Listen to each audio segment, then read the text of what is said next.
नमस्कार, आप देख रहे हैं खबरी चौक। नमस्कार, मैं हूं अंचल ओझा और आप देख रहे हैं खबरी चौक। सरगुजा ज़िले में दो वीडियो अभी सोशल मीडिया पर तेज़ी से वायरल हो रहे हैं और दोनों ही वीडियो को लेकर कई तरह के सवाल उठाए जा रहे हैं। कई तरह की बातें, कई तरह की चर्चाएं न सिर्फ सोशल मीडिया बल्कि वास्तविक दुनिया में कहें या फिर कहें कि सड़कों पर, पान ठेलों पर और ऐसे जगहों पर इन वीडियो पर चर्चा हो रही है। आप मेरे साथ स्क्रीन पर देख सकते हैं, दो वीडियो चल रहे हैं। एक वीडियो वो है जिसमें स्कूली छात्र अपने गाड़ी में जा रहे हैं चार पहिया वाहन पे, और चार पहिया वाहन पर जाते हुए वो कहीं ना कहीं स्टंटबाजी कर रहे हैं और स्टंटबाजी के साथ साथ कुछ ऐसा कर रहे हैं जो कहीं ना कहीं अनुशासन के दायरे में नहीं है। न सिर्फ एक छात्र के हिसाब से बल्कि यदि वो गाड़ी चला रहे हैं तो गाड़ी चलाते समय क्या नियम होने चाहिए, क्या कानून होने चाहिए, उनका उन्होंने पालन किया कि नहीं किया, इन सभी विषयों को लेकर सवाल उठाए जा रहे हैं। और सवाल जब उठे तो इसके बाद कार्रवाई भी हुई, एक नोटिस भी जारी हुआ। कहा गया कि क्यों ना इन्हें इनकी परीक्षा से वंचित कर दिया जाए। तो मैं आपको याद दिलाऊं कि ऐसा ही वीडियो पिछले वर्ष भी इसी अंबिकापुर शहर में आया था। कई स्कूलों के बच्चे ऐसे स्टंटबाजी में शामिल हुए थे, लेकिन उस समय कोई कार्रवाई नहीं हुई।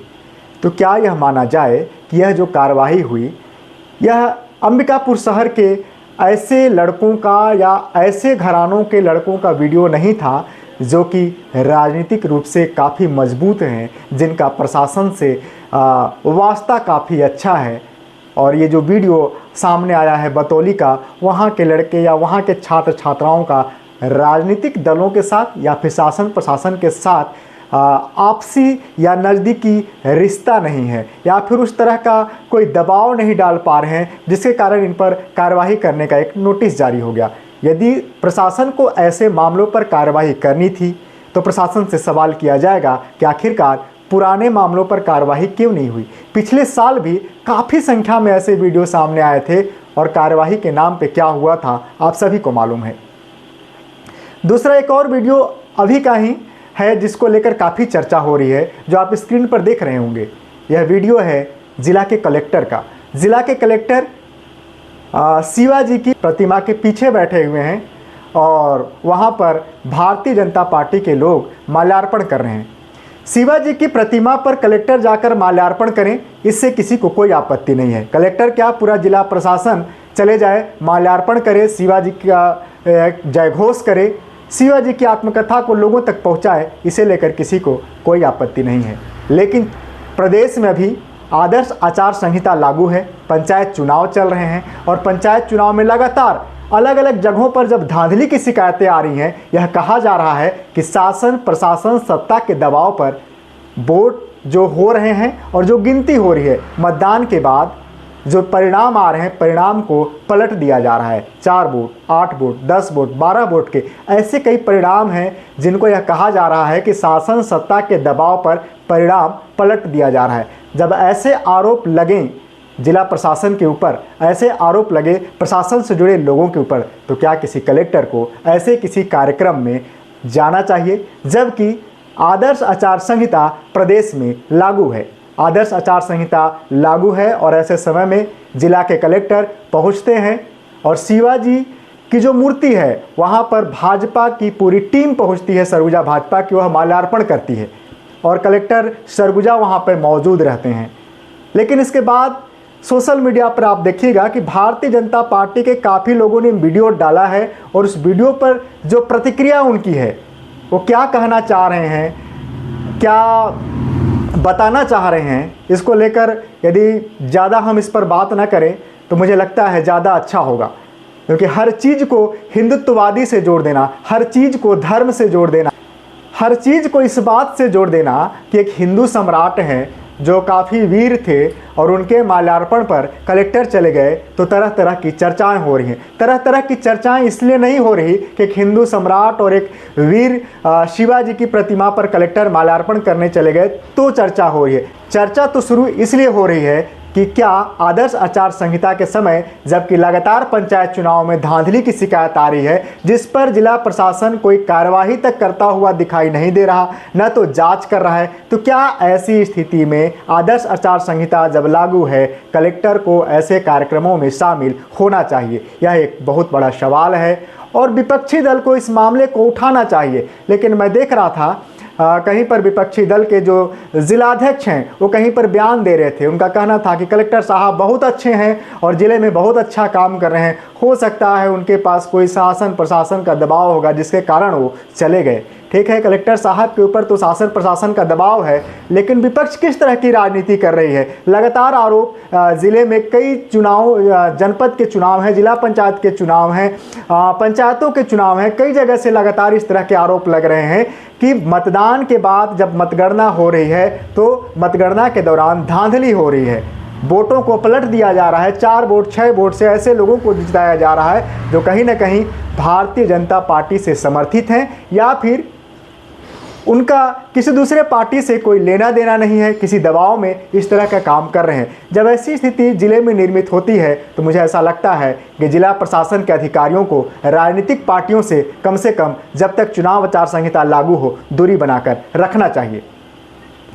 और कई जगह यह भी चर्चा हो रही है कि कलेक्टर की निष्पक्षता को लेकर सवाल खड़े किए जा रहे हैं कि कलेक्टर यदि शिवाजी की प्रतिमा पर माल्यार्पण करने चले गए तो उनकी निष्पक्षता पर क्यों सवाल खड़ी की जा रही है?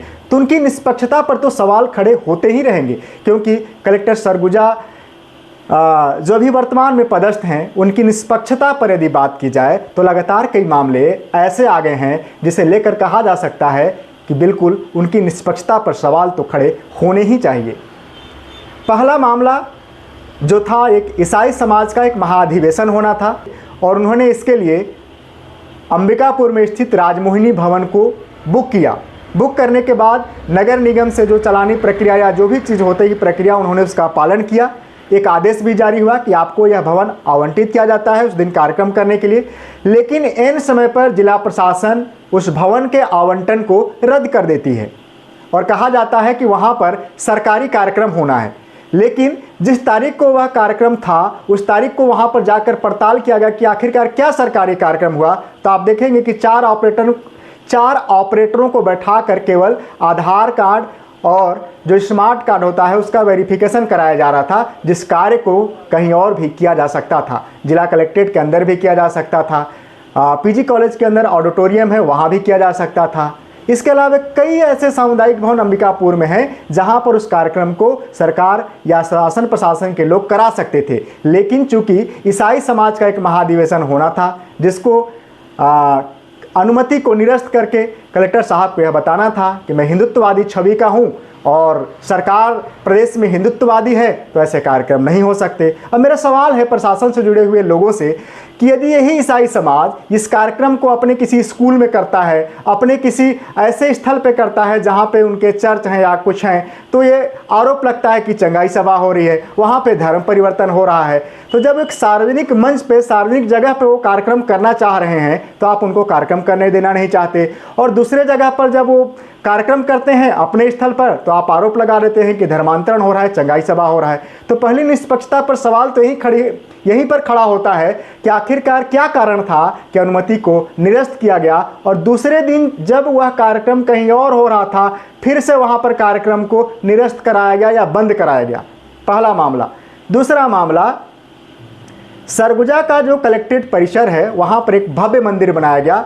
हनुमान जी की मैं भी पूजा करता हूं, हनुमान जी को मानता हूं, मंदिर बनाने से मुझे कोई आपत्ति नहीं है, लेकिन यदि मैं यथार्थ रूप में एक नागरिक के रूप में इस बात को देखूं तो मुझे लगता है कि यदि मंदिर बना तो वहाँ पर मस्जिद भी बनना चाहिए, वहाँ पर चर्च भी बनना चाहिए, गुरुद्वारा भी बनना चाहिए, क्योंकि एक सरकारी ऑफिस या सरकारी कैंपस किसी एक धर्म के लिए ही आरक्षित नहीं है। यदि पहले से मंदिर होता तो कोई बात नहीं, पहले से वहाँ पर लोग जाते थे, वो जो पेड़ है वहाँ पर, बरगद का वृक्ष जो है, पीपल का वृक्ष जो है, वहाँ पर महिलाएं पूजा करती थी, इससे किसी को कोई आपत्ति नहीं थी, पूजा लगातार चल रहा था, लेकिन वहाँ पर भव्य मंदिर का निर्माण कराया गया। अब मेरा सवाल है कि कल के समय में कोई ऐसा कलेक्टर आए कि बोलेगा कि मेरे को यहाँ पर चर्च बनवाना है उस परिसर में, तो कौन आपत्ति उठाएगा या कौन यह कह सकता है कि नहीं यहाँ पर चर्च नहीं बनाया जा सकता? कोई तीसरा कलेक्टर आए, बोलेगा कि मैं इस परिसर में मस्जिद बनाना चाहता हूँ। कोई चौथा कलेक्टर आए, बोलेगा कि मैं इस परिसर में गुरुद्वारा बनाना चाहता हूँ।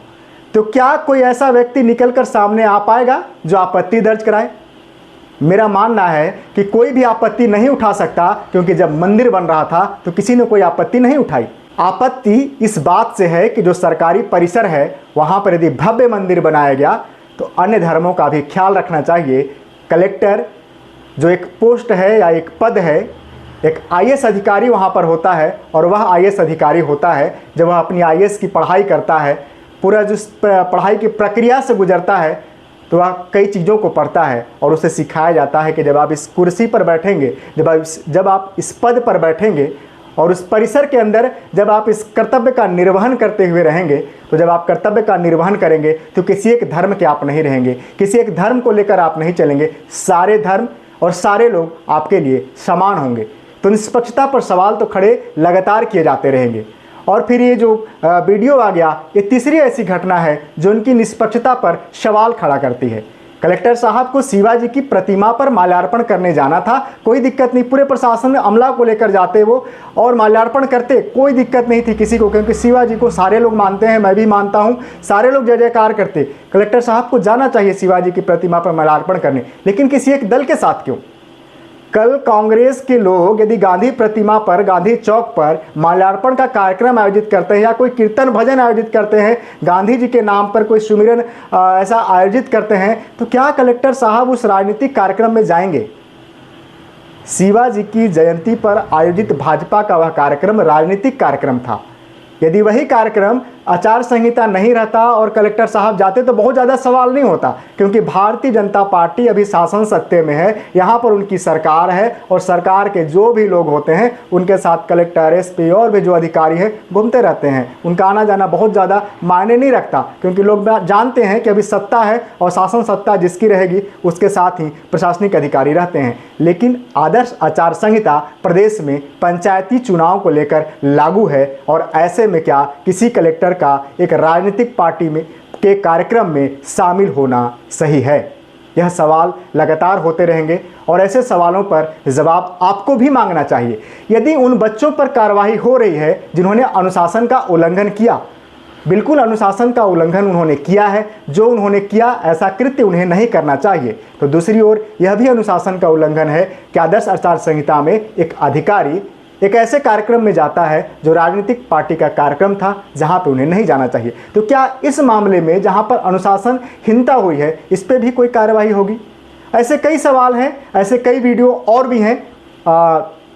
एक और वीडियो है जो 2 दिन पहले आया है, मैनपाट में चुनाव हो रहे थे, पंचायत चुनाव, और कमलेश्वरपुर का जो मतदान केंद्र था जहाँ पर मतगणना होनी थी, वहाँ पर से एक पेटी को उठाकर फेंक दिया गया और फिर लाइट बंद होता है और इसके बाद पेटी को लाकर फिर रख दिया जाता है, फिर से गणना होती है। वहाँ पर पुलिस प्रशासनिक अमला काफ़ी संख्या में पहुँचता है।